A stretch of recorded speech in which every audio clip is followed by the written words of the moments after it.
এটা হচ্ছে কচু পাতা। কচু পাতা আপনারা চিনবেন। এই যে দেখাচ্ছি কচু পাতা। এই যে কচু পাতা এখান থেকে সংগ্রহ করেছি কচু পাতাটা। তো এই যে দেখেন, এই যে কচু পাতা। এই কচু পাতা দেখতে পাচ্ছেন।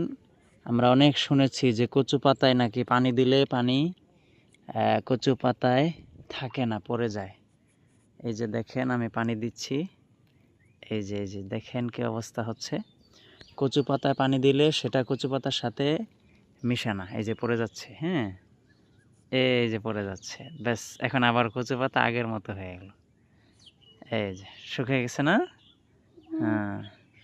তো এই কচু পাতা আপনি পানিতে দিলে সে কিন্তু পানিতে ওইভাবে ভিজে না। এই যে দেখেন আবার শুকিয়ে গিয়েছে।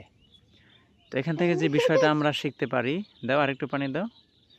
এই যে দেখতে পাচ্ছেন, এই যে থাকে না, পানি পড়ে যাচ্ছে।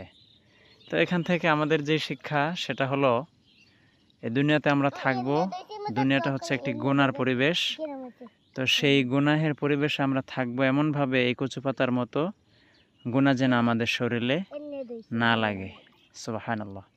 তো এভাবে আমাদেরকে চলতে হবে। দেখছো, ময়লা দিও না, না ময়লা দিও না, ঠিক আছে।